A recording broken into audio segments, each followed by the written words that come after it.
আসসালামু আলাইকুম। ওয়ালাইকুম আসসালাম ওয়া রাহমাতুল্লাহি ওয়া বারাকাতুহু। মাশাআল্লাহ ভাইয়া, আপনারা কোন মাদ্রাসায় লেখাপড়া করেন? আমরা জামিয়া আব্বাস লেখাপড়া করি ডিস্ট্রিক্ট মাদ্রাসায়। মাশাআল্লাহ, আপনাদের কি তাওহীদ ইসলামিক মিডিয়ার পক্ষ থেকে ছোট্ট একটা কি ইসলামিক প্রশ্ন করা যেতে পারে? জি। যদি আপনারা ইসলামিক প্রশ্নের সঠিক উত্তর দিতে পারেন, জন্য ছোট্ট একটা হাদিয়া রয়েছে। আপনাদের জন্য সর্বপ্রথম প্রশ্ন হচ্ছে, পবিত্র কোরআন কারীমের মধ্যে কোন সূরাটা তেলাওয়াত করলে কবরের আযাব মাফ হয়? জি, সূরা মুলক। সূরা মুলক। জি। মাশাআল্লাহ, আমাদের ছোট্ট হাফেজ ভাইয়ের উত্তরটা সঠিক হয়েছে। এদের জন্য লাস্ট আরেকটি প্রশ্ন থাকবে।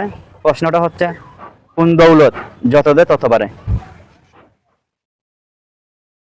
ভাই আপনি বলেন তো। সম্মান। আপনি বলেন তো। সম্মান। আপনি বলেন তো। কোরআন যেটা পড়ে সেটা সম্মান বাড়ে।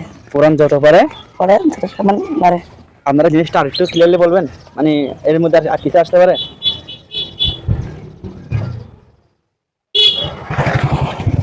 বলেন ভাইয়া, আপনি বলবেন।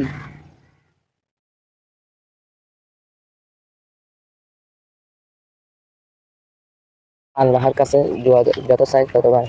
আপনি কিছু বলবেন? সেটা সেটাই। আসসালামু আলাইকুম।